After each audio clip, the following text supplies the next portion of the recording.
I pledge allegiance to the flag of the United States of America and to the republic for which it stands, one nation, under God, indivisible, with liberty and justice for all. Can we all remain standing for a moment of silence, please, for the loss of Robert Bobby Leonard III and Ralph Landolfi.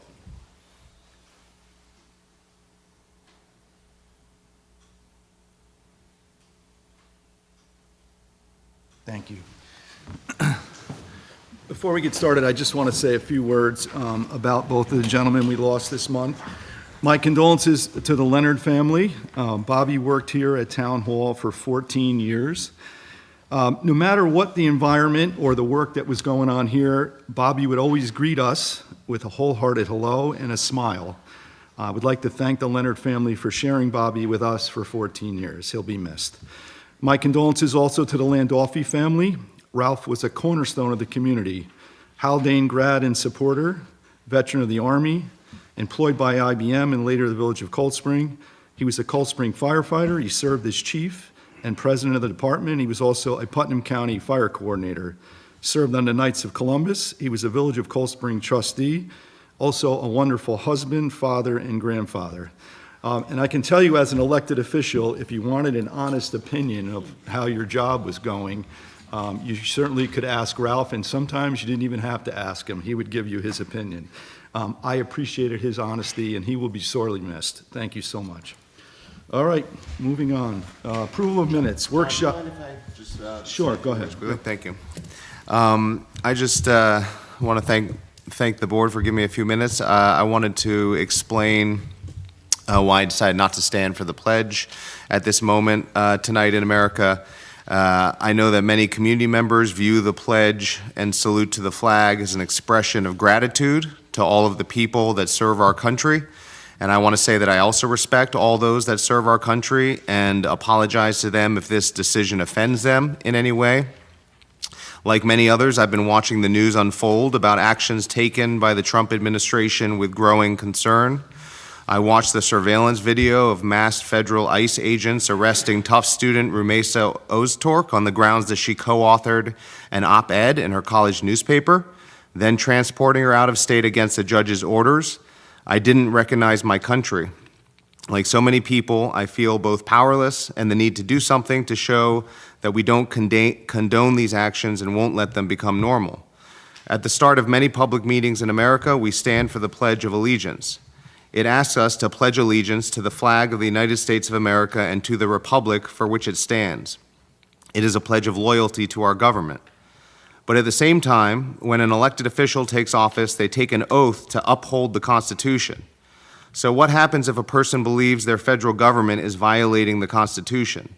Should they pledge allegiance to their government or to upholding the Constitution?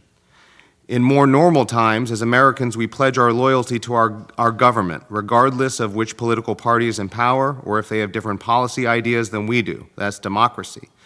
But these are not normal times. These violations of the Constitution threaten our core American values. All people legally here, whether on student visas or green cards, have a right to free speech and to express different opinions. We have a right to due process and to be told what crime we are being charged with and what the evidence is against us before we are imprisoned. It is not constitutional to refuse to execute funding mandates by Congress. It is not constitutional to eliminate agencies established by Congress without congressional approval. I'm not a lawyer, so as we wait for the judicial branch to serve as a check on these executive actions, which might take a long time as the damage continues, what should we do in the meantime? I'm not really sure, but if we believe in our Constitution, I believe we must make some outward sign, however small, that we don't condone what's happening in our name under our flag. Thank you, Supervisor Van Tassel on the board. Let me express that. Thank you. I appreciate your opinion.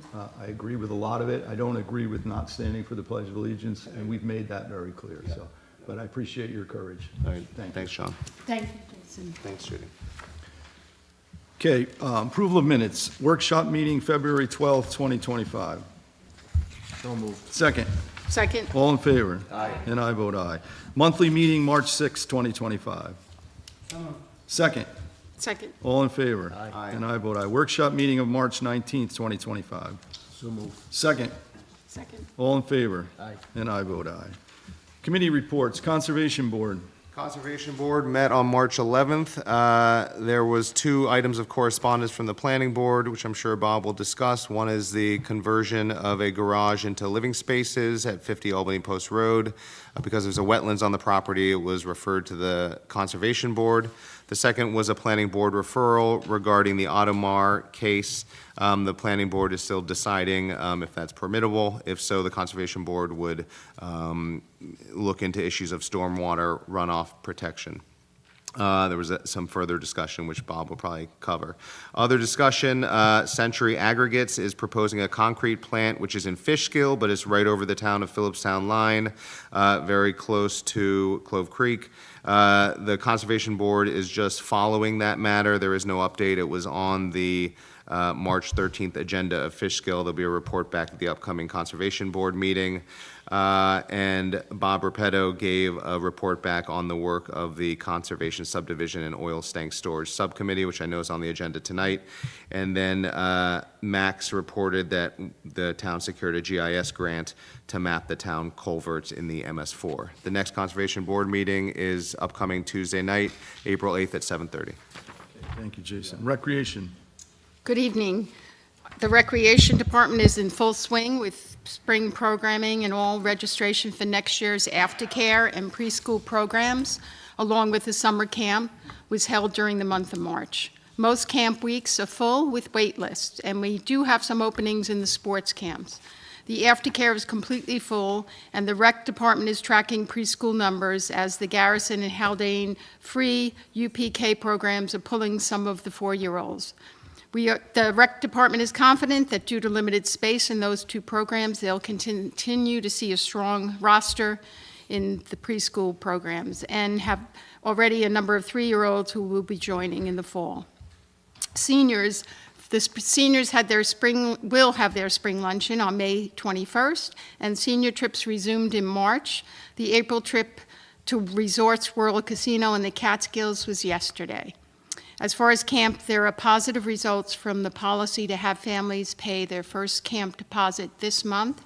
An early deposit requires families to take a look at their schedules, and many wait lists have already moved as families begin shifting their summer plans and scheduling vacations.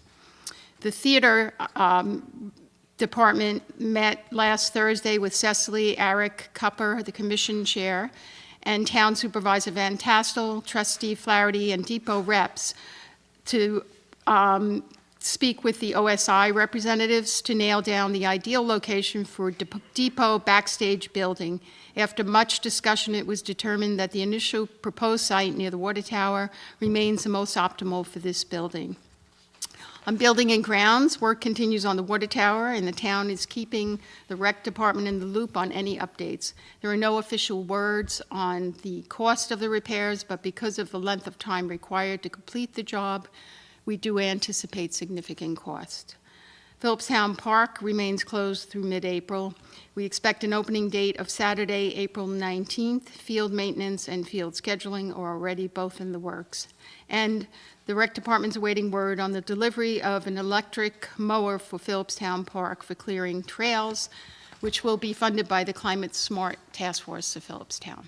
Finally, the Recreation Commission Selection Committee has made its decision, which we'll be discussing at a future meeting. Thank you, On Judy. appointments to the commission. And thank you to the Recreation Department. Philipstown Hub. Michelle Kupper, who is here this evening, started her new role, and I know you're planning to introduce her later on the agenda. The Hub held a support group for women with ADHD on March 6th, 10th, and 24th, a weekly support group for managing job stress on Tuesdays, and an adult grief peer support group on March 27th.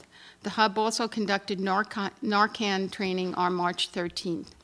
The Hub held a private grief support group for Haldane students that have experienced recent loss on March 6th, and the next one is scheduled for April 24th. The Hub will again work directly with the school administration to initiate outreach. The next meeting of the Hub Board of Directors is scheduled for Wednesday, April 9th. In March, Michelle met with Senator Rollison, and I'm sure she could tell you some of this, but she has done a lot of meetings already. Cove Care, Julia Sniffen, the Haldane principal, Sarah Servidati, Cervedeo. Not sure if I'm pronouncing that right. I apologize. The Philipstown DEI Committee and the Cold Spring Lions Club, which I believe made a donation. And she also did a presentation to the Hudson Valley Access to Healthcare Coalition on March 27th about the best practices for local behavioral health organizations. The You Matter line is up and running, and the hub is partnering with Nick Falcon and the Putnam Valley Ambulance Corps. Alex Clegg, Community and Crisis Coordinator, and Michelle will be attending a mock suicide overdose fatality review, and the goal of the exercise is to introduce all partners with the review and recommendation process while using a fictional case in preparation for an official review targeted for later this year. It's being held by the Bridge Alliance in collaboration with New York State Overdose Response Strategy Team. And finally, there are a number of events coming up. The Hub is having another peer support group in April, a job search boot camp every Monday, fertility support group every Wednesday, coffee with parents and caregivers on April 8th, and a peer support group for caregivers on April 11th. And as you may know, May is Mental Health Awareness Month. The Hub is looking forward to it, and to co-hosting a book discussion about The Anxious Generation by Jonathan Haidt with the Haldane PTA on May 7th. On May 9th, the Hub will be hosting Regina LaBelle, the Drug Policy Director in the Obama and Biden administrations, and is also looking forward to the annual Miles for Mental Health fundraiser and month-long community event. There are a lot of contacts made by the care coordinators for this fiscal year, 2024-25, and in the past month alone, there were 458 contacts. For the current fiscal year, the number of contacts is 3,122. In March, of those contacts, 92 were via phone, 268 were via email, 52 were via text, 18 through events, and 5 were in person. 23 were through the You Matter line, and I think that's all that I can say about the Hub. There are personal stories that perhaps Michelle would like to share more with the committee, with the board, and with the rest of the town, the public. All right, we'll get right back to you, Michelle. Thank you. Thank you, Judy. Thank you to the Hub. Planning Board. Planning Board, I attended the Planning Board meeting on March 20th. Oh, sorry, Chair, microphone's here. I don't need it. I don't need it. All right. We had two, don't need one of them. No, I don't. okay. There were two public hearings. The first public hearing was KBB Properties, 201 East, Old West Point Road in Garrison. They've been in front of the Planning Board for the last 7-8 months or so. Anyway, they're looking to get approval of the construction of a 5,000 square foot building that will house their office, equipment, and landscaping company. There's also a private house on this road as well. It's on Old West Point Road. The plan is for them to put a new entrance off of Route 9 into this piece of parcel they have up there. During the public hearing, the Planning Board didn't really like the drawings that they received for the actual driveway itself. It really wasn't very clear how it was. They asked for updated drawings of that. Hopefully they'll get those for next month. But there was a few people who did speak for public hearing. The neighbor, which lives right next door, has been there for many, many years now. She walked the property with the owner, and they came to some nice agreements. They agreed to add more landscaping to the south side of the property. Also, a fence, a solid wood fence they're going to put up, and also they're guaranteeing that there's not going to be any access from Old West Point Road into the new building that they're putting up. So she's happy with that. So she was the main person that had some concerns. Also, there was also concerns about the site has a lot of debris, garbage, and so forth like that. That needs to be cleaned up, and they said he would take care of that as well. The public hearing was closed. The next public hearing was Kingsley, which on 50 Albany Post Road, which Jason mentioned as well. They got an approval for a site plan of last year for a two-bedroom apartment for the second floor of the house building. They want to take the garage space, which is originally supposed to be used for their business, and they want to convert that garage space into 2 one-bedroom apartments. During the public hearing, there were several people who commented. One of them was the next door neighbor. He was concerned that it's going to add more traffic to the road. There's going to need additional parking spaces.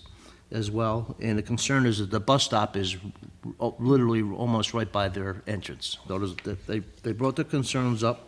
The public hearing remained open because the planning board was not satisfied with everything that was talked about it that way. So it'll be in next month's meeting as well. We'll have another public hearing.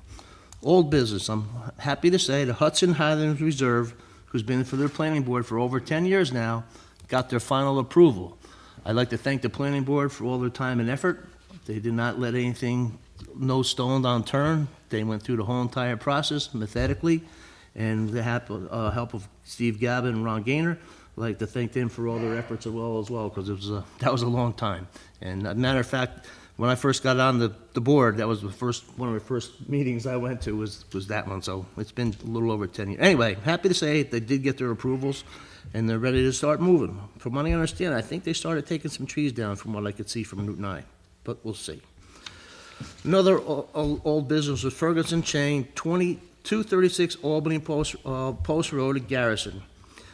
There are applications to seek a site plan approval to raise an existing 1,645 square foot single-family home and replace it with a 4,077 square foot single-family home.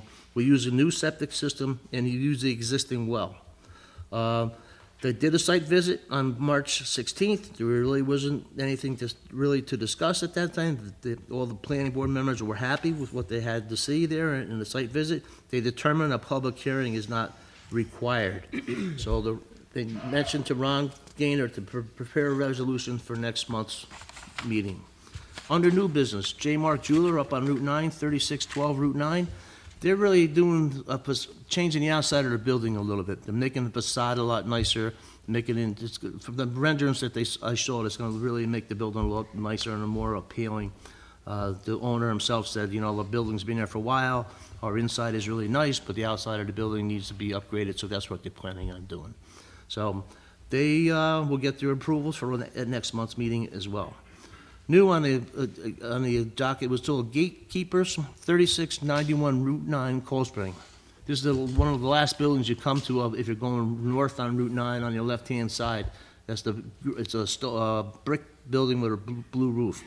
They've already been there for many, many years. They have an existing 10,000 square foot retail and warehouse space. What they're looking to do is to build a construction yard, is what they want to do. They want to use the same entrances that they currently have. And the planning board requested better site drawings, because the drawings that they provided really weren't up to speed and weren't really much detail. They referred to county planning, the Board of Health, just for information only, North Highlands Firehouse, Conservation Board, as Jason said, as well, because there was wetlands on their property. Site visit is scheduled for this Sunday at 9:30. It's open to the public. If anyone wants to attend, you're more than welcome to come. Jason, I didn't see anything about the Audemars on my agenda in the planning board last month at all. So I wasn't aware of anything, but so I just wanted to make, I didn't see it. Okay. Anything there. Anyway, okay, next meeting, the meeting was adjourned at 9:35. Next meeting is April 17th. Thanks, Bob. Thank you. Sorry for the long report. Mine's not gonna be that long. Zoning. Alrighty, so on March 10th was the last meeting that the zoning board had. The committee, I don't need this, Bob. Okay, the committee approved the February minutes from the 10th. The committee also approved the new business, which was on 979 Old Albany Post in Garrison.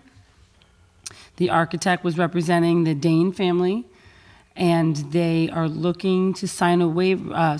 Bob D. wanted them to, those who don't know Bob D., he's the chair of the zoning board. He wanted them to sign a waiver. They'll need it for the next meeting, which will be on April 7th. Actually, it's next Monday. They ended up going through a very extensive meeting. I'm not going to read all the minutes because we'll be here all night. However, they did approve, and they, the zoning board was all in favor. They decided to have a public hearing for Sandy McLeod, which is on 45 Manitou Road, in Woods Road in Garrison. They also agreed on that. They were all in favor. The zoning board, Mr. Castone, Mrs. Hogan, Mr. Frisenda, and Mr. Chairman D, he voted that he approved. You're all, his words, you're all set. Let me give you your paperwork so you can be on your way. And finally, they went through 9 Cliffside Court in Garrison.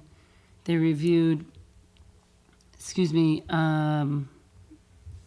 will be, they are looking to benefit, they're looking to have a benefit sought of architect by some method of feasible to purchase another than any other variance. So this individual, Amanda Vista from 9 Cliffside Court, the zoning board also agreed, and they voted that they approved, and they will be having their next meeting on February 7th at 7:30, and the meeting was adjourned by 8:12.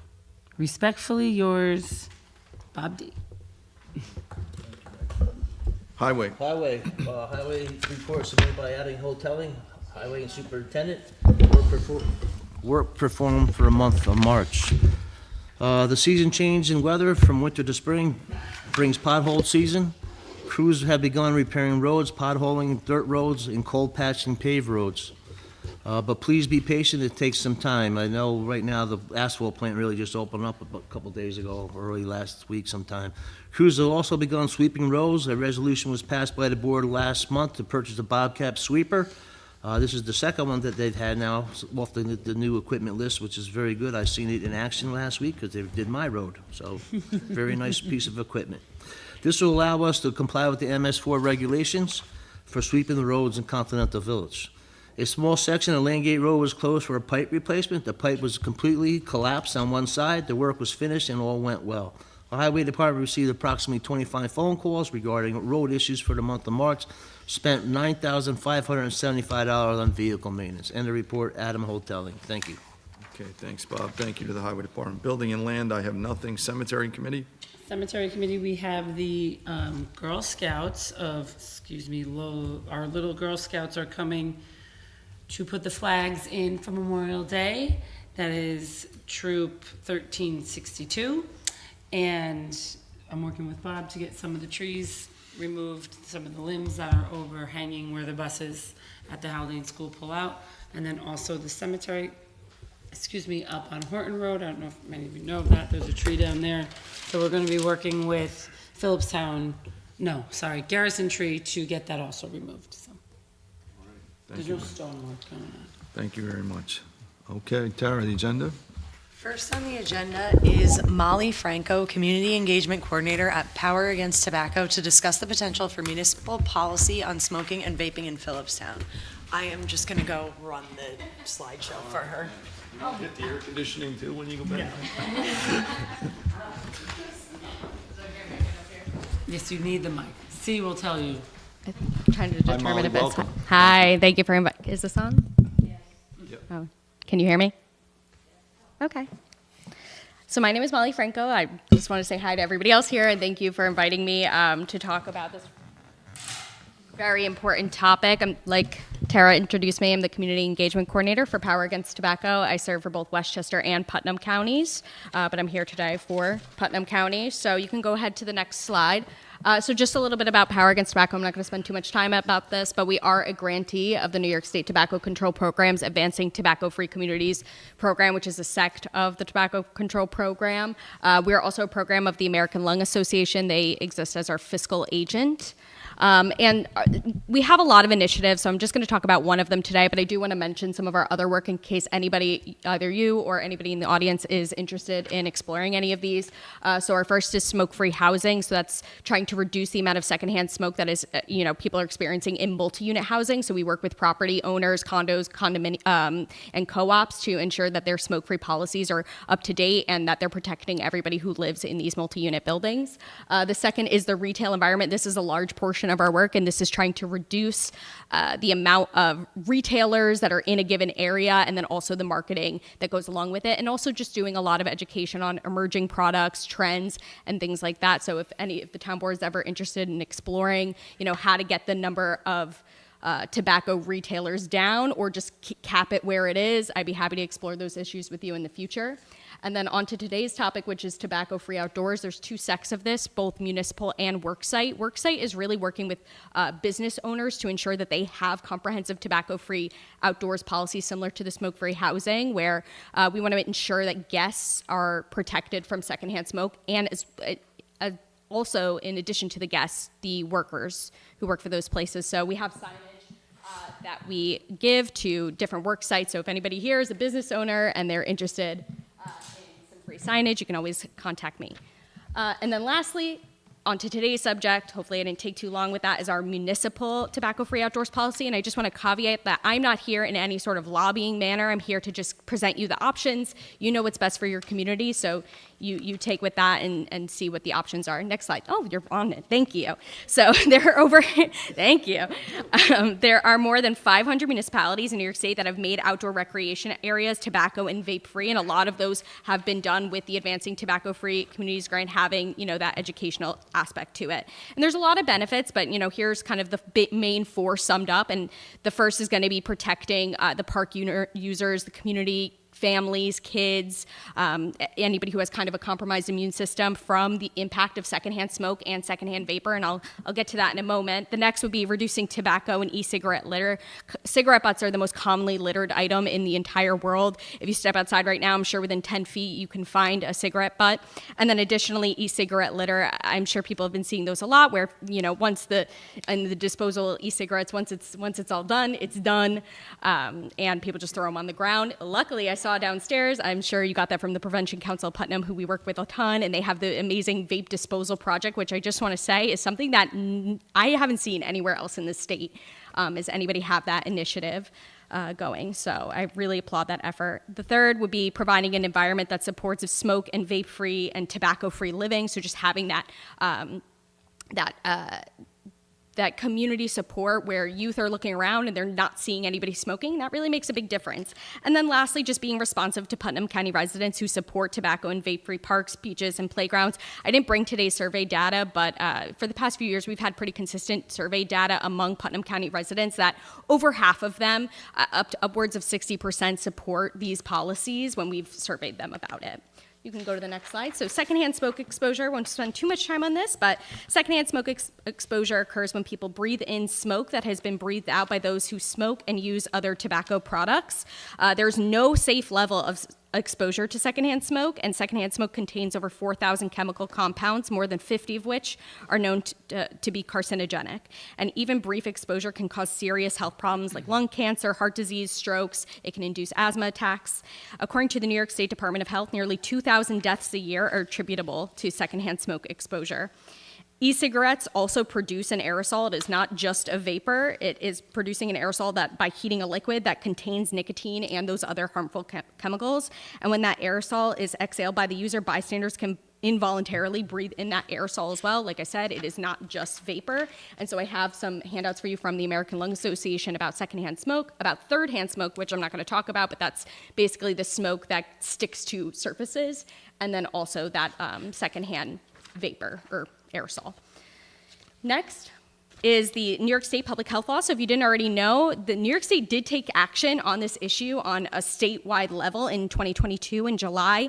They passed a law, or Governor Hochul proposed and passed a law that it places additional restrictions on smoking and vaping of both tobacco and cannabis products.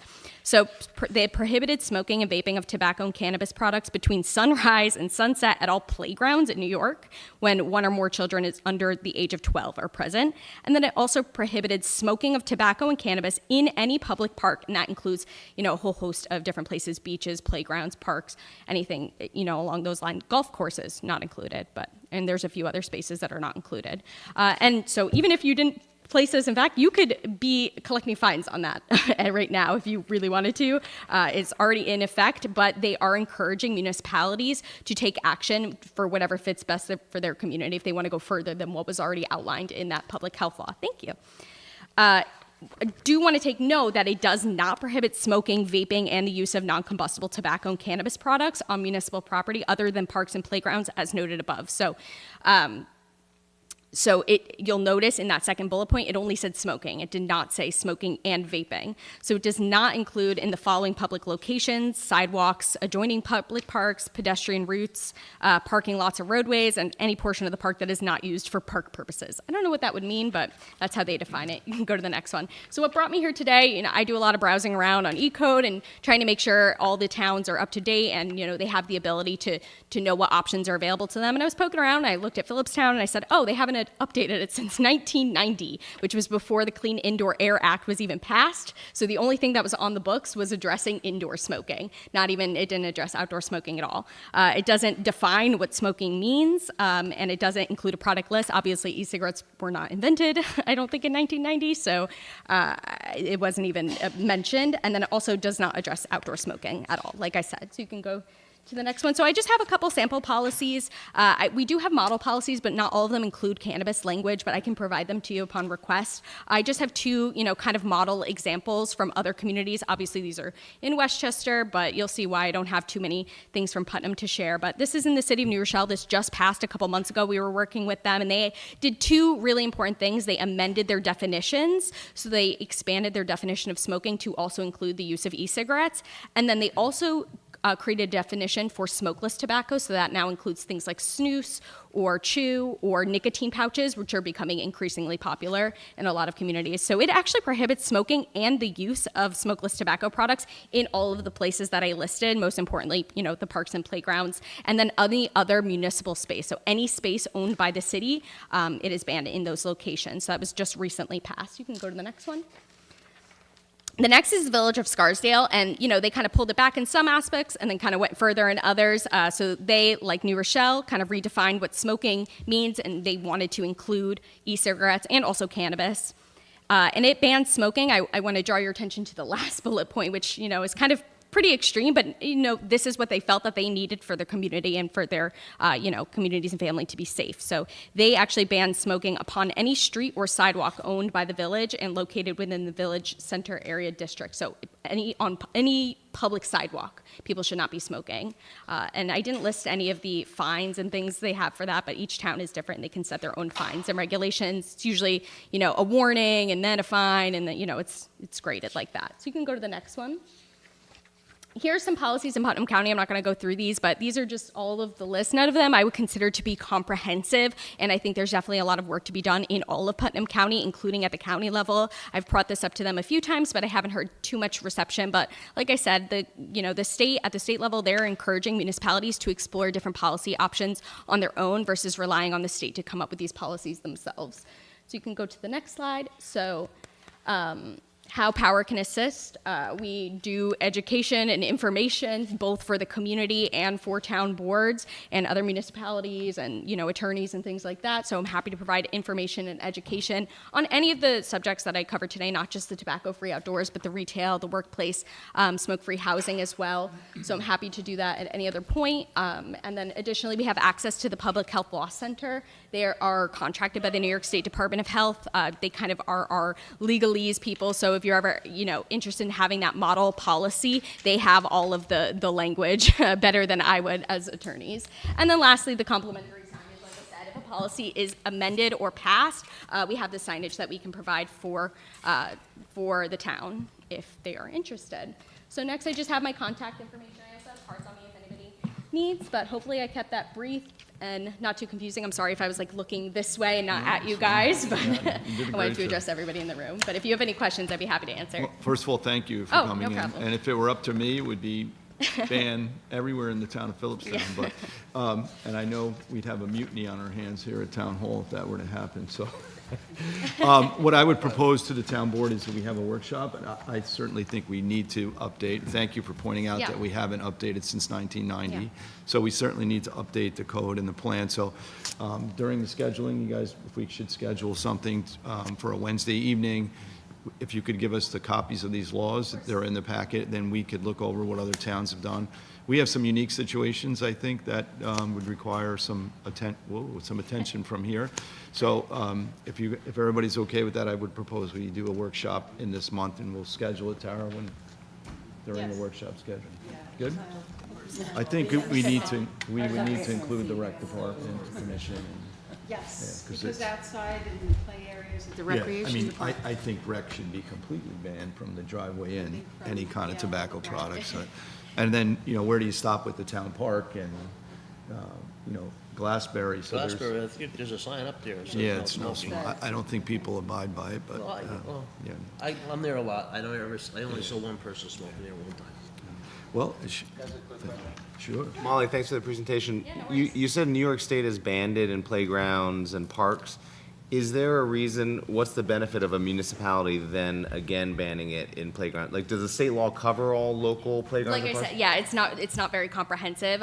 It only covers the smoking and vaping explicitly within playgrounds. The rest of the places, it's just smoking. So there's just a lot of gray area and it's just not very explicit about the language. And then there are just other, it depends on the town. Other places have municipal owned, other rec spaces or golf courses or other things like that they might want to have that included as Do well. they include cannabis, or is it just? Yeah, so they include cannabis in their smoking definition. So it's the smoking of any tobacco and cannabis products. So that is another reason why I'm not the cannabis person, but when you ban something like smoking, you're banning smoking of all of these products. So a lot of municipalities are exploring these options because they're trying to, curb recreational use in public spaces as well. Thank you. And you mentioned fines, Molly. Can you give us a range of what the fines might be in various towns? Sure. I mean, I have a few in here. I think they range usually. I think New York State, they have it where they're allowing municipalities to fine $50, but I think that's really up to the town to determine, what's feasible. Thank you. All right. Thank you so Yep, much. thank you. Thank you, Molly. Appreciate it.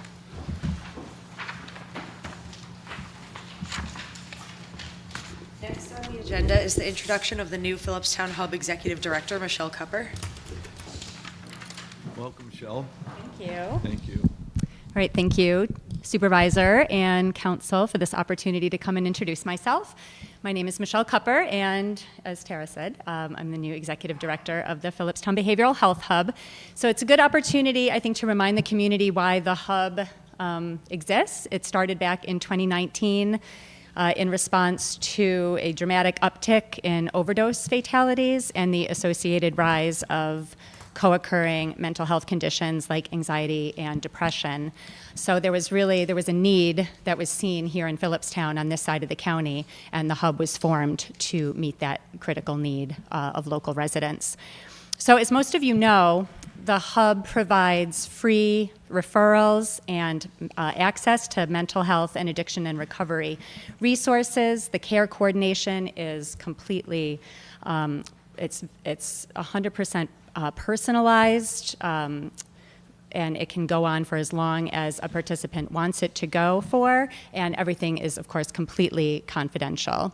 The hub also engages in a lot of community outreach and partnerships and education and a lot of preventive programming, and I'm really interested in helping to build out some of that preventive programming. As you know, we have our space on Stone Street. We also have that new space on Route 9, and if you haven't been there, I would love to have the opportunity to show you. It's looking great. It's furnished, it's large, there's a conference table, there's a great sectional couch. It's a really great space. I see it as a space of real healing and recovery, and doing a lot of programming there. I'd like to do more partnerships with like New York Presbyterian and Cove Care and really talk about how we can use that space for peer-to-peer support groups for addiction and recovery. So Judy, you mentioned a lot of the events that we're having, so I'll tell you some of the stories from the last month. One thing that one of the participants who contacted the hub came out of St. Luke's Hospital over in Newburgh. The discharge coordinator contacted the hub, and I think that's really good news because it means word about the hub is getting out to local hospitals, and I think those are the kind of services we really should be providing when patients with mental health needs are getting discharged from hospitals, if they live locally, or even beyond Philipstown, really that we are on their radar, that they're contacting us. Another great one, I think, is that There was a participant who wanted services and really did not feel comfortable going into the Stone Street location due to anonymity issues, wanting more privacy. And so this participant said that they wouldn't have been agreeable to meeting but for the space on Route 9. So that really, I'm thrilled to know that that space is getting used by people who really are looking for a more private environment. So, at the root of everything we do is the reduction of stigma in mental health, because the more we talk about mental health and addiction, we're creating a culture of empathy and a culture where people feel supported to get to get the mental health support that they need. So I want to thank the town board for all of your ongoing support from day one, your really generous commitment to the hub through the years. So I'm committed to this cause, I'm committed to the community, so thank you for this opportunity. Thank you, Michelle. Thank you to Yeah. And Michelle and her husband have provided the Narcan trainings, Dr. Eric Kupper, so we're really grateful. He's no longer on the board. He's no longer on the board of the hub. He's not in the hiring process. I love how Dr. Kupper, yes. The whole idea really started right here, and I give credit to Nancy Montgomery all the time. It was basically her idea to start this, and she noticed the need that we lacked services on this side of the county. And she fought and developed. We had no idea what was going to come out of this, and it's so pleasing to see what has evolved. And it was just referencing, and now we're getting on the verge of being able to treat and really help people that are in need, not just refer them to different agencies. So it's been wonderful. 2019, it seems longer than that, but that's, yeah, it is. I can remember being on Stone Street for the grand opening. So welcome on, and I hope we can keep you for a while. We seem to be going through directors at a rapid pace. I hope we can keep you for an extended period. I'm sure you'll do wonderful. Thank you. And obviously, anything you need, reach out to us. We're here. Thank you, Michelle. Thank you to the hub. Next on the agenda is Max Garfinkle to present the MS4 annual stormwater report. Max, these are tough acts to follow. I don't know. It's really going to be extremely brief. Really, all I'm asking, I'm asking just to inform the public essentially that we have completed our 2024 annual stormwater report. It was submitted to the DEC. I'm asking the board essentially to hold a public comment period officially for about a month. We'll be posting the report on the town website for the public to review, and then comments can be submitted to stormwater@philipstown.com. And yeah, this is essentially just a way for the town to inform the public that these activities have been going on for the past year. They're summarized in this annual report. We've submitted it to the state, and now the public can have an opportunity to review it. So yeah, that's about it. If you could just give a very brief description of what the MS4 is, and why we have to do it. And we are very fortunate to have you doing this for the town of Philipstown. Sure. It is a ton of work, and you keep us up to date all the time. Thank you. So if you could just run very quickly as what MS4 is. Yeah, the MS4 is a program that was mandated by New York State to ensure that clean water laws that were imposed by the Clean Water Act from the federal government onto New York State, and then onto municipalities that have high levels of urbanized development that do not have secondary and tertiary water treatment occurring on their stormwater. That filter, so it essentially filters directly into a tributary to either the Hudson River or an impaired body of water or a water body that is of significance to the state. And so the MS4 program was mandated by the DEC in the early 2000s. The town is required to be covered under the permit that the DEC administers, and then the town follows. So essentially, on an annual basis, we have coverage for over 5 years. On an annual basis, we have metrics that the town needs to uphold so that we can meet the requirements set forth by that permit, and so that we can remain in compliance to essentially do the best we can to protect water quality without intervening and essentially treating the water before it hits a receiving water body. So, Thank you. yeah. Any questions? All good? Yep. Thank you, Max. Yeah, so if we can just set make this the official notice that We'll post it. we'll Does have a month. anybody ever comment? No, but 5 years I've been doing it, I don't think anyone's ever commented. no, but in case the DEC asks, we're prepared now. Yeah. So, We're doing what we have to do. okay, yeah, thanks, guys. Thank you, Max. Thank you for Is it coming. posted to the webpage yet? Not yet, it will be. Oh, that's just so, all right, good. The floodgates will Just open. email me, we'll figure it out. We'll figure it out. All right. Thanks, Thank you, Max. Make sure you get in touch with Greg tomorrow, all right? Next is a resolution introducing proposed local law number 3 of 2025, imposing a 6-month moratorium on land use approvals for the development of oil or petroleum storage facilities and uses involving oil and petroleum storage facilities. And this, just FYI, this resolution is also setting the public hearing, and this is a roll call vote. Okay, so just for a brief explanation, we noticed a deficiency in our zoning, which we are attempting to correct. So this is another 6-month extension to give us another 6 months to get the law completed, which we are currently working on. Is that a correct description? Yeah, that's, I think, a fair summary. I don't want to beat a dead horse, but the zoning update advisory committee has been working on the petroleum storage regulation aspect of this law, and they have finalized, you're going to be getting a memo shortly, the last component of it, which is the hybrid petroleum storage facilities. Right. You're going to get a memo once I get clearance from the committee, right, saying that an overlay district with appropriate restrictions on where you place the hybrids would be the way to go as far as regulating them. I'll then prepare the local law, and you'll vet it and decide whether you like the terms or don't like the terms. It'll have to be circulated to the planning board. It'll have to go to county planning. Of course, you'll want the CB to look at it, and then you'll be in a position to adopt it. That should all be done within the 6-month period, which you're enacting by virtue of this moratorium. Another 6 months if we need to. We did included in the draft local law, which should be adopting, I guess, at your next month's meeting, is the ability to extend it for 2 additional 6-month periods by resolution. However, it's not anticipated that you're going to have to do that. It's just better to do it than to have to adopt the local law if, there's delays for whatever reason. But you're very close to addressing this problem. Anybody?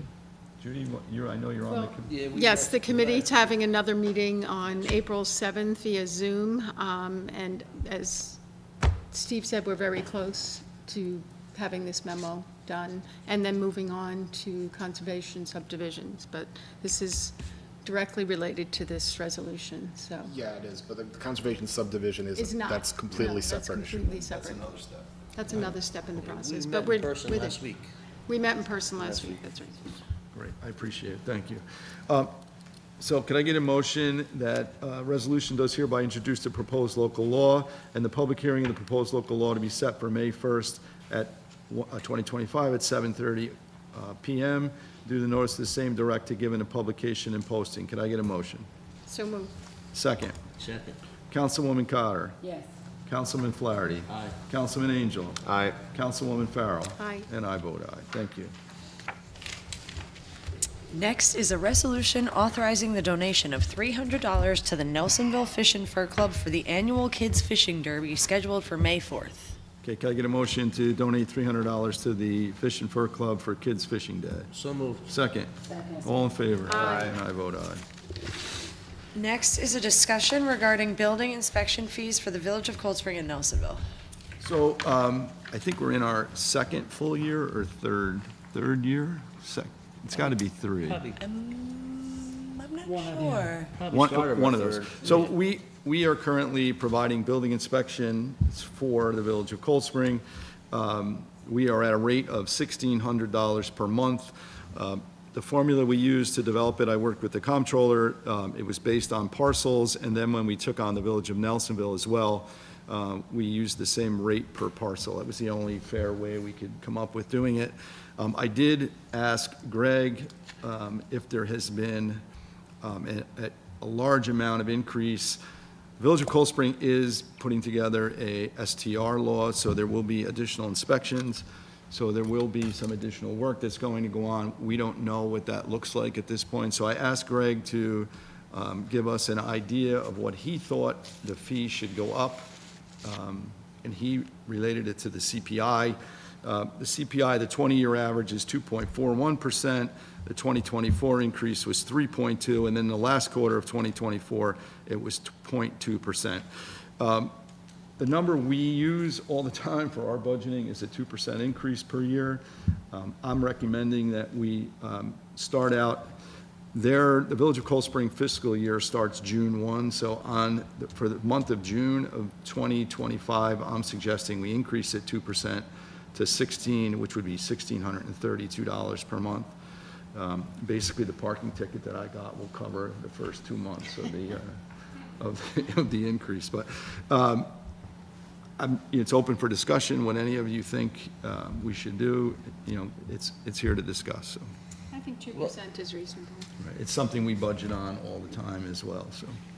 Yeah, I think so, but I think also too, we gotta really understand the amount of work that's gonna take place with this, the Right. B&Bs and everything else, the Airbnbs going on. So I guess with the first year, someone to really monitor that, Right. because you really need to Greg is see on it. how much time Right. is And, involved with that. It'll be a one-year contract, so Yeah. if we, next June, if it's, That's if we're only concern, seeing yeah. there's a load. Because, right now, as you know, we've been trying to get a second building inspector, and then Right. we're having a hard time getting that position filled.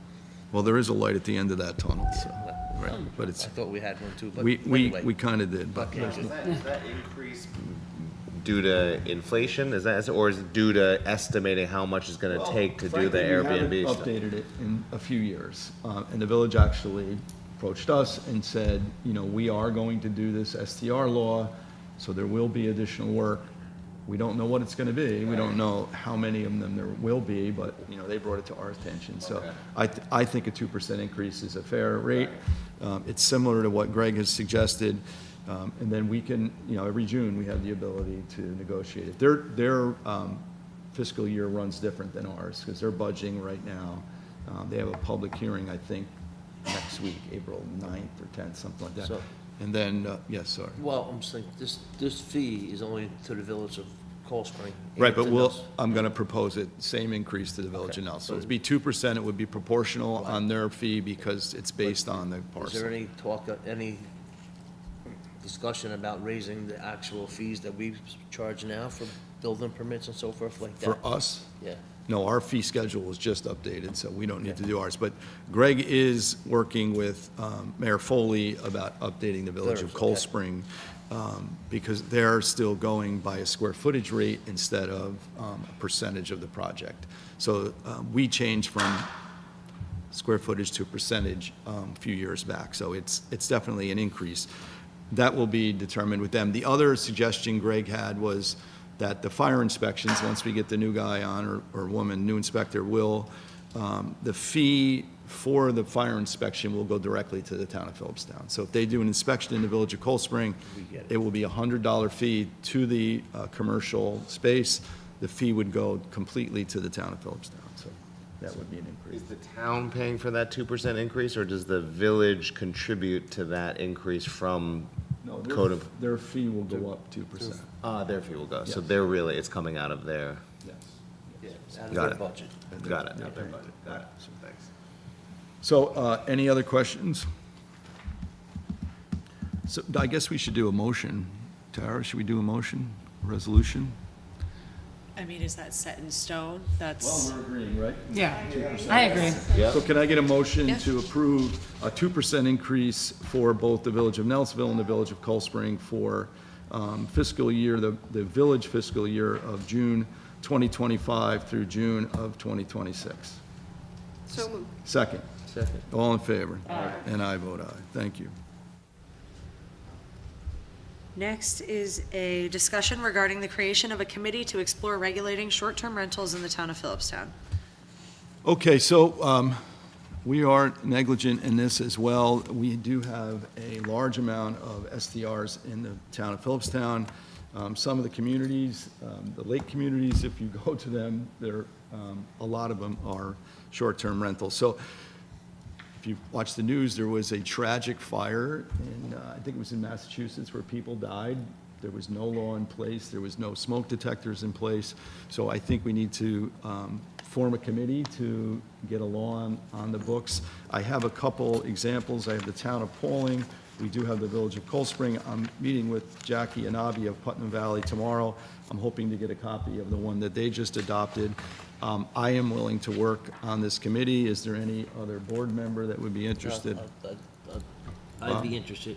Anybody else? Because I'll Is- happily step What in. is, the goal is for regulations for inspections? Right, and so what- we need to establish a criteria, a permitting process, where if you have or want to propose an STR on your property, it would set guidelines and boundaries as to when you can rent it, the rules of somebody has to be there, somebody doesn't have to be there. There's a whole list, and I have a couple examples which I can provide, but there would be a fee for, there'd be an initial inspection that the code enforcement will go out and make sure that, it's safe and it's conforms with the wishes of the town. I think we need to open it up to a planning board member. Steve, I'm sure you've been involved with this before. I can send you 2 copies of laws I've drafted that you could take a look at too. And Is it customary for the committee to consist of board members to form it, or? it is. You mentioned one aspect, for example, which, and the laws are all over the place as far as a lot of regulation or a little regulation. You have to kind of think about what it is you're trying to accomplish, whether it's safety. Some municipalities are lining it up because there's going to be a room tax that they want to make sure they get a piece of the payments for them. Others, just want registration. But one of the big points that comes to is whether the owner has to be at least available. Most of these conversations start out with the owner should be on site. And I don't know if you've seen the commercial with, I think, Steve Spurrier. He's the Steve Say. I mean, that's exactly what it's like. It's just not practical to insist that the owner be there. But some have agents that have to be available. Others say, you rent out your home, we don't want to know about it as long as you're in compliance. But I'll send you the 2 that I have. You take a look. But 2 board members, a planning board member. You don't want to make it too big of a committee, at least to start out with. That ought to get you done. If you want to take somebody in from the public, or you got your comprehensive plan committee, you might want to think about that. See you back there nod. It's kind of hiding shit. Comprehensive plan does in fact encourage you to have this policy, so Correct. we could find somebody to help you. So 3 or 4 people, 5 if you really want to, but I wouldn't go any more than that under any circumstances. And, we can walk you through it if you want. You can roll your own if you want, however it is you want to do it. Okay, great. I would suggest that we open it up to a planning board member. We can, I'll send some emails out tomorrow and see if they have a volunteer, and we'll get somebody from the comp plan to participate as well. So we've got to schedule that meeting as well. So we're going to have a busy month of April, I think. Do you want to schedule? We're going to need to schedule a meeting of that committee. Not that it would have to Yeah. involve this room, but. But should we figure out who's going to be on the committee first? Well, I'm going to send some Okay. emails tomorrow, Yeah, and and we'll then we figure it can- out quickly. yeah. so. All right. All right, thank you. So next is to schedule any workshops or meetings. Right now, we have the monthly meeting on May 1st. You mentioned scheduling a workshop for the smoking thing. I would just say steer clear of April 23rd because there's court that night.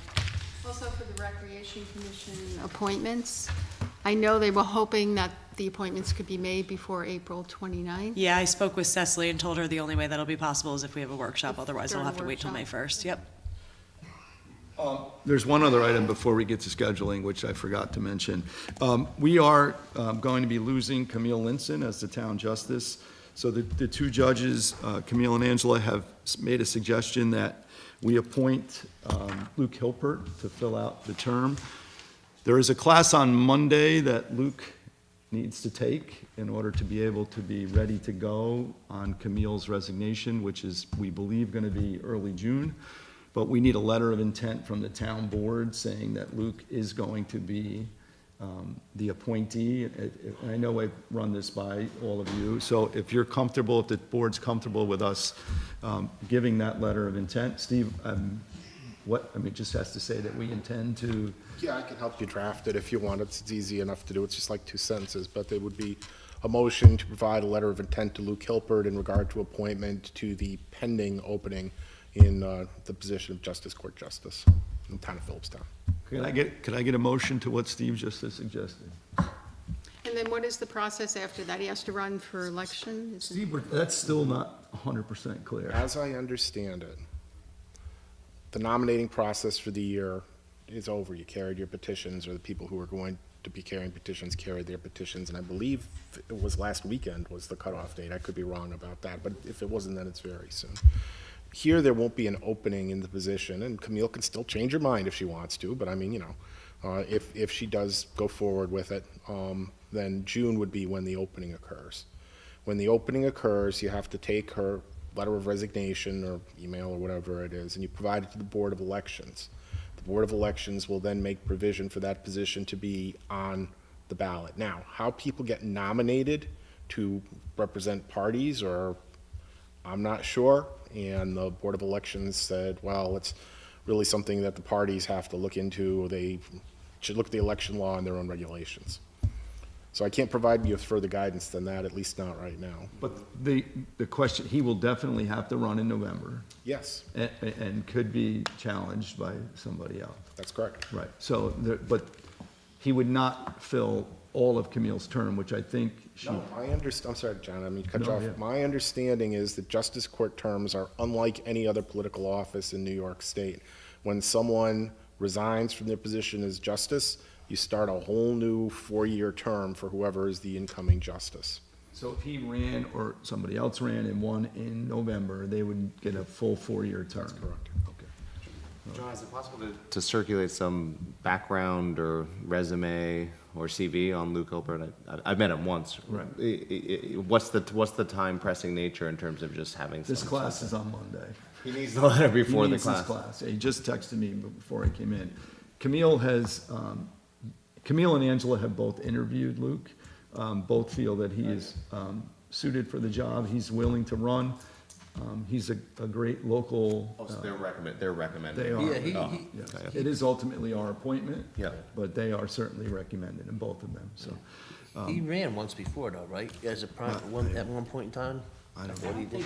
Well, he was thinking, I think he was considering it, but never really did, okay. It's not relative at this point. No, but, it's not. So can I get a motion from the floor to give a letter of intent for Luke Hilpert for June, a tentative resignation of Camille Linson? Guys, one more question. Does the letter of intent actually appoint him to the No. position? No, it does not. Okay, okay. I so moved. Second? Second. All in favor? Aye. And I vote aye. Thank you. All right, so back to scheduling meetings. So we need to schedule a meeting for the, So we have either the 9th, the 16th, or the 30th. 9th. Oh, we Ninth have is next week. co-meeting, our code working group. Oh, yeah, you guys are on the 9th, so forget the 9th. I meant the 16th or the 30th. 16th or the 30th. Makes no difference to me.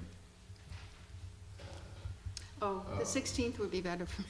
Okay. 16th is a Wednesday. And that's, They're and we're all gonna do the Wednesdays. smoking committee or the non-smoking committee, and we'll do the appointments for the recreation department. Yeah, Rec commission, sorry. then we'll have That to- works. Yes, May 16th, yes. Okay, so No, April 16th, Oh, April 16th. hold on, let me go back to my schedule. April 16th at I am 7. not fit, but 7:30? So are at least 3 of you available for April Yeah, I'll be here. 16th? I'll be here. Because she's Four, not, right? so that's Jason, 3, you good okay. too? I think So I'm good. I it- just gotta yeah. figure out like a babysitter situation.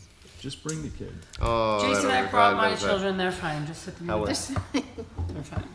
So And this, yours are old enough. so it's the That's true. 16th at 7:30? Yes. Thank you. Okay. Next is the Code Enforcement Monthly Report. This is for March. Total fees collected, $23,688. There were 20 total permits issued. 4 additions, alterations, or repairs to residential buildings, 16 all other permits. There were 24 certificates of occupancy issued, 3 operating permits, 1 permit issued for the use of pyrotechnic devices, 3 inspections of public assembly, and 1 inspection of commercial occupancies. Thank you to Greg. Next on the agenda is any other business that may come before the town board. I just have one question, and it's actually for you, Michelle. Would your position as executive director for the hub be conflict of interest since you're on the school board at Haldane? That is a good question, and I've thought a lot about it, and I've spoken in depth with. Wait, you gotta come, you gotta come. As C's waving to me back there. Thank you for that question. Yes, I am also on the school board of Haldane, and I've talked to members of the school board, and I've talked to members of the Philipstown Hub board, and there is no perceived conflict of interest. The idea is that, certainly if the school board were to ever have a vote on something, dealing with hub programming or payment, I would always recuse myself. And everything else, I think we'll just kind of need to figure out kind of ad hoc as it happens. As we go. Yeah, as we go. I think I have faith that we'll figure that out. Okay. Thank you. Thank you. Thank you. I have a couple items. Bobby and I met with Optimum, the cable provider for cable TV, last week. So the contract was last negotiated in 2014, so every 10 years. We're going to continue with a 5% profit sharing. And Seal, to your happiness, we're going to be hopefully getting some new camera equipment, microphones, and the connecting of You're this. working on that list, right? Yes. So the idea is to shoot high, and we'll get this much money that hopefully we'll be able to cover to upgrade, to connect all of this stuff that's wired in this building and ready to go, so nobody has to go to the closet to change the slides. And it'll be a new camera and hopefully microphones to go And with get it. back on the municipal channel. Yes, and the cable channel will come back online is what we're hoping, so. And then I attended the Putnam County Legislature meeting the other night. I mean, I don't know where to start. If you have not seen the video of this meeting, you should watch what went on at that meeting. It was absolutely bizarre. There was 2 complete different meetings, basically. There was the agriculture group there with their issue, and then the issue of sales tax came up. And the legislature, I mean, it varied from keeping it at a 4% rate or lowering it back to 3%. The idea that the town supervisors and the villages of the county are proposing was leave it at 4% and give us a portion of that sales tax that we could actually do projects in the towns and villages with some of that money, similar to what they did the first year, or actually the last year of the last county executive. It was about a $5 million split through the towns. We were able to do a lot of work with that money, but, so they ended up lowering it from 4 to 3.75%, so it's a 1/4%.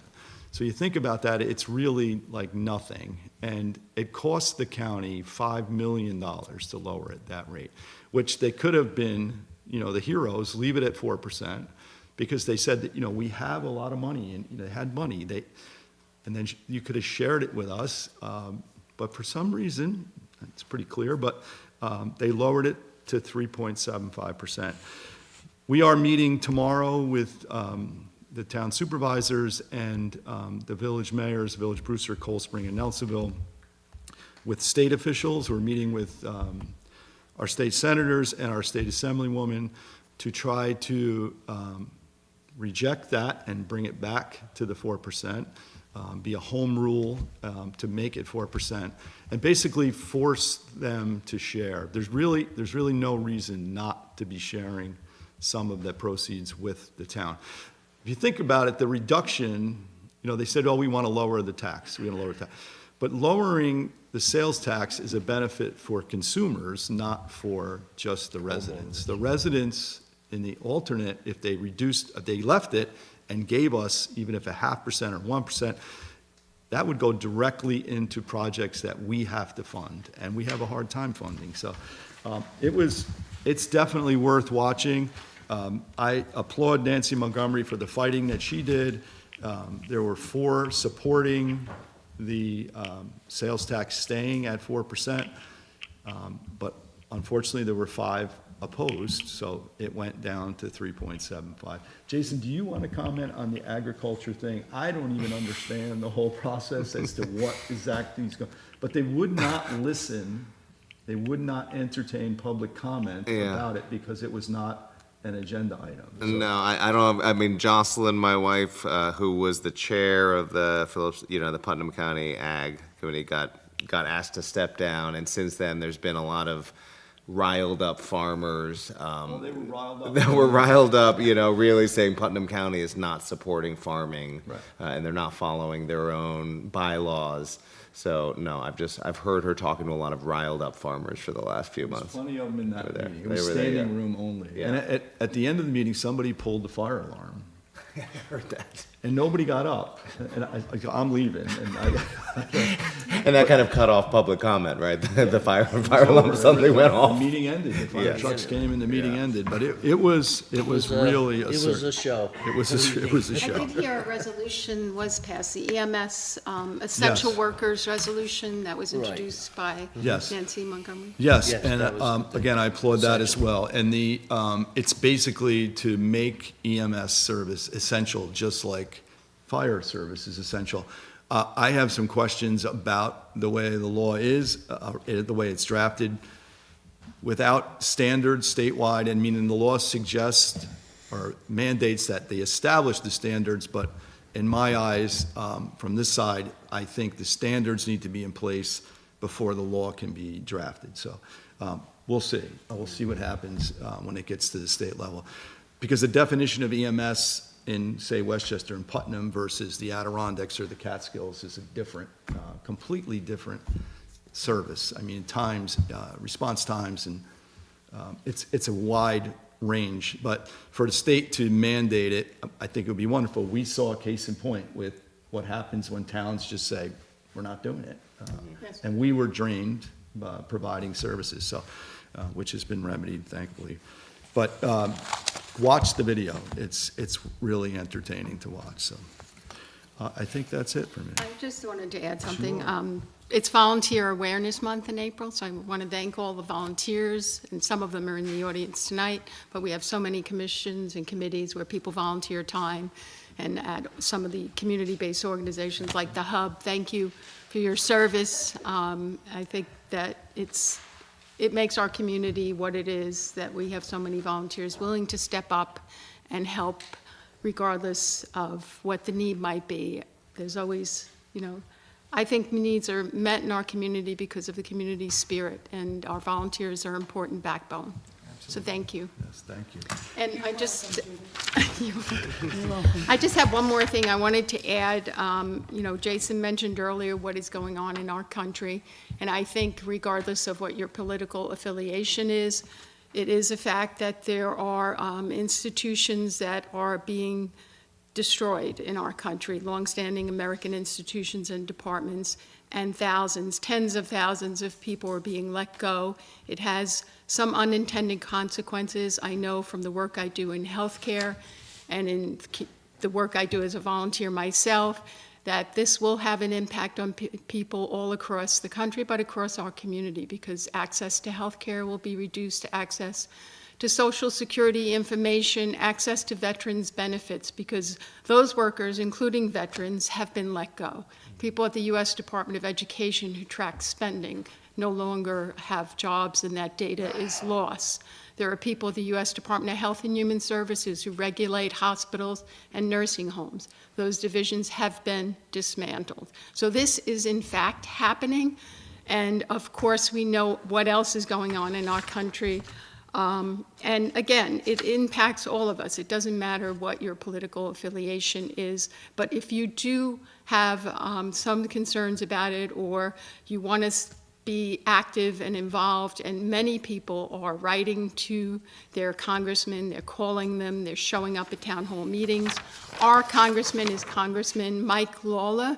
His information is here if anyone would like it. I have it. He can be reached at his Pearl River office. I have the phone number, 845-201-2060. or his Washington number, 202-225-6506. Congressman Lawler also has an office in Mayapack, 845-743-7130. And you can go online. He has a forum at lawler.house.gov/contact, where you can send him a message to be part of the solution, not part of the problem, and stand up for the constituents in Philipstown and throughout the Hudson Valley. Thank you, Judy. 80,000 VA employees today, I believe it happened. Yes. 80,000. Veterans are going to be impacted. I'm sure they did not vote for that. No, it's We a shall mess. see. John, can I add one thing? This is just, John and I got a communication from Fred Osborne, who's a commissioner, Philipstown resident.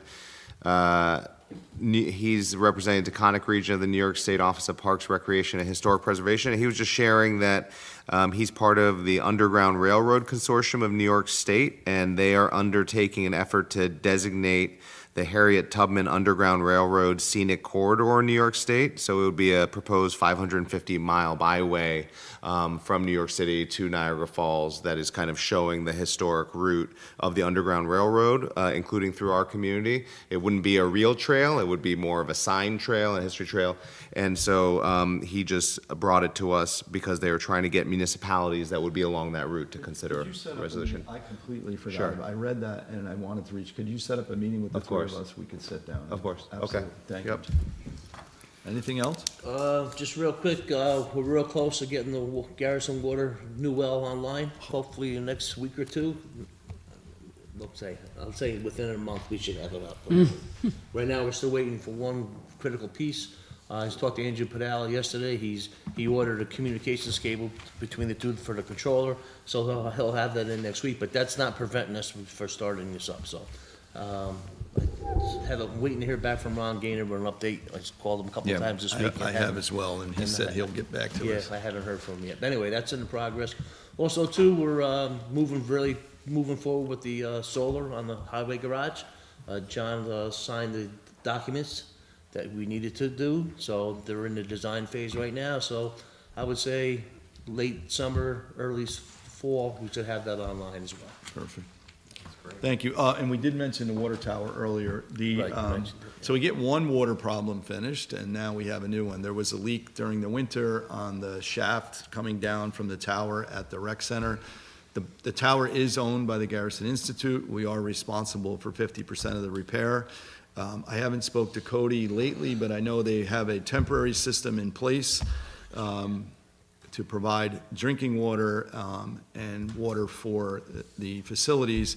It does not provide enough water for fire protection. Rodney and I reached out to Fred the night it went online. So the hydrants are no longer in service. I mean, you'll get some water out of them, but it will not be sufficient to cover. So there is a dry hydrant in place there. Thankfully, it was put in a few years back.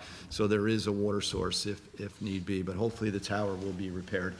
I believe there's 100,000 gallons of water in that tower, and the leak, they believe, is low, and it's forcing it up inside that insulated shaft and then out. We had our own little sprinkler system down there for a while, but that's shut off, and, you know, the tower had a drain. They did fill the tank, so we didn't have to buy water, so they filled the temporary tank with the tank water from the top, and we do have sufficient wells there. I think there's 3 30-gallon per minute wells at that location. So that's it. That's all I have. I think it was plenty. Next is anything from the audience. Anything from the audience? Rodney, come on up. Oh, sorry. Either one. Doesn't matter. Anita, you're up, Anita. Ladies before gentlemen. Good evening. Anita Prentice from Garrison. I'm on the board of the Dozen Fish Library there, and also a member of the Philipstown DEI Committee, which is an informal group that has been working for the past few years to try to improve diversity, equity, and inclusion in our community. And as Jason and Judy have already referenced, it's gotten a lot more challenging this year. And one of the things that we've been working on is putting together, compiling people's rights, rights as students, rights as residents of New York State, rights regarding, just generally civil rights. And one of the things that we realized is that exactly 8 years ago, your April meeting of 2017, the town board adopted an equal protection resolution, number 772017. I printed out some copies. And there was a 200-person town board meeting 8 years ago in April, and the resolution was hotly debated and amended, and I think it's really a great resolution. I won't read the whole thing, maybe just two of the whereases. Whereas it is incumbent upon us as citizens to keep safe those in our community that are the most vulnerable, and to ensure that they are given equal protection under the law. That's one. And then here's another. Whereas the town of Philipstown upholds the value of equal protection under the law for all its residents, regardless of race, religion, gender, ethnicity, sexual orientation, or immigration status. So there's more whereases, and then upholding the law for everybody in Philipstown. I think it's a great resolution. It's not on the website. I found it in the minutes from April 2017, and I would just like to recommend that this be available and so that the public knows about it. And pardon? I said it is in the meeting minutes on the website. If It you is, go to yes. that meeting, yeah. We don't Yeah, no, usually that's what I post thought. individual resolutions. Yeah, no, but I think it's a terrific resolution, and it would be lovely to. Just to be completely clear, I voted against it. And I had my reasoning then, and I have my reasoning now. Yeah, no. You know, it goes back to the fact that we do not have a policing agency, and we do not retain any records of anybody's naturalization. So, and if you read through what was finally adopted, there's really not a lot of teeth to it. Listen, I understand it. I support it. In my eyes, everybody is equal. Everybody deserves the rights to be a human in this country. But if you read, there is really not a lot of bite to any of this. So, and because of the fact we do not have a policing agency and we don't keep any records, at that point, I didn't think it was worth us getting into this. You know, it was sanctuary city.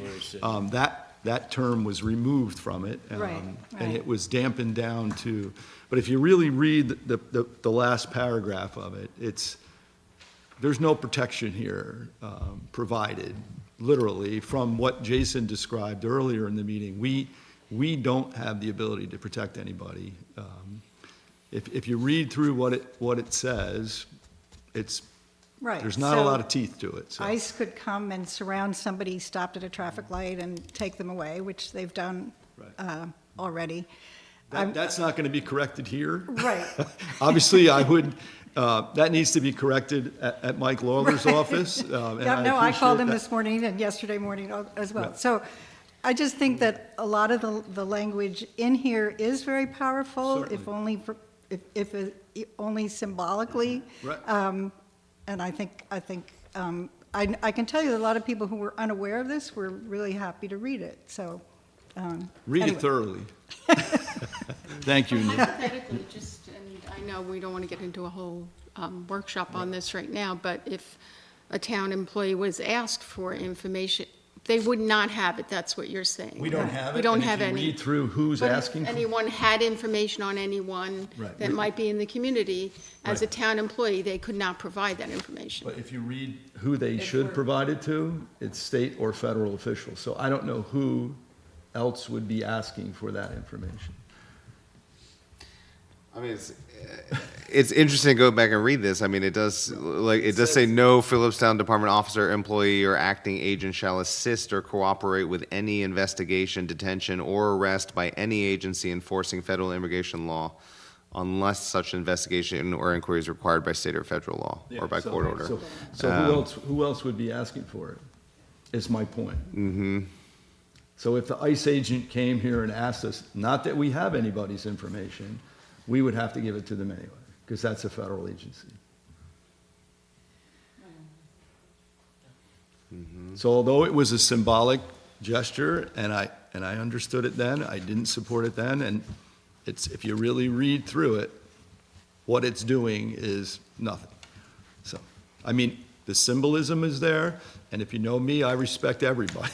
I respect everybody I know you equally. do. No, absolutely. And that's never going to change. But the symbolism of this, I felt at that point jeopardized the town. It jeopardized federal funding, which at that point, we had received a ton of federal funding by FEMA. So I thought we were getting into something that we really shouldn't have been involved in. And that's why I voted no at that point. So. But it's still on the books, right? It is. It was approved. And look, I mean, I was the minority, and I have no problem with that. And I support this law. As a supervisor, I adopt this law, and I support this law. I don't know what it does for anybody, but. I mean, I would just personally say times are so crazy right now in terms of what we're seeing and what's coming down and whether they're federal orders that are unconstitutional or not, then maybe there will come a time to revisit something like this and put more actual teeth into it. Yeah. Because you are saying it's symbolic, but it's good to I mean, remember. what about have people who anybody's- work for DOGE? I mean, what's their status? So that, they've not been approved by Congress, but what if they come and want information? For example, or the current administration could create some other gray area group, militia group or tech group, or who knows? Anyway, so, but if you wanted to make that this stronger, that would be great. Anyway, thank you. Thank you. Thank you, Anita.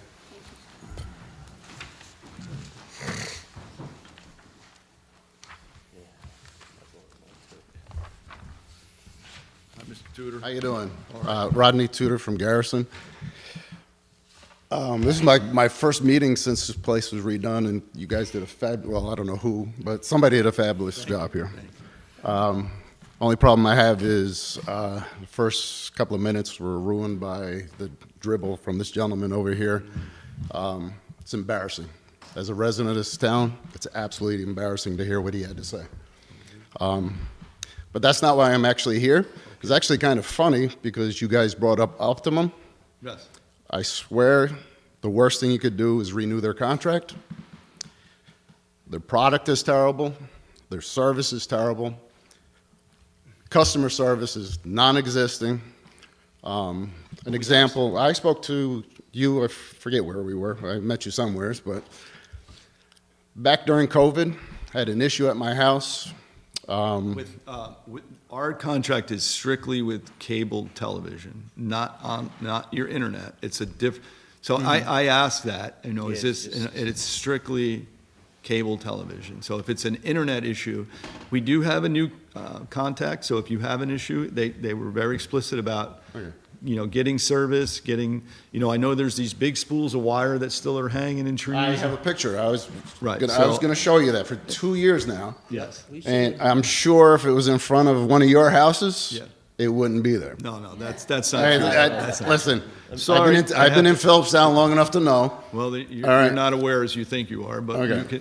if you have a spool it's- at your house, we will contact, Bobby, you have the number, we'll contact the guy tomorrow and we'll get it. It's right there. It's not in front of my house. In all honesty, it's on the road that leads to my house, but it's not right in front of my house. Right, so these spools have been placed for private roads that have not Every access. road's not a private road. No, but the spools are hanging for areas that have not been provided with cable yet. So they're For 2 years now. Yeah. Listen, I agree, I agree. But getting back to what I was saying, Yep, well, since you said that you don't deal with the internet and all that, right.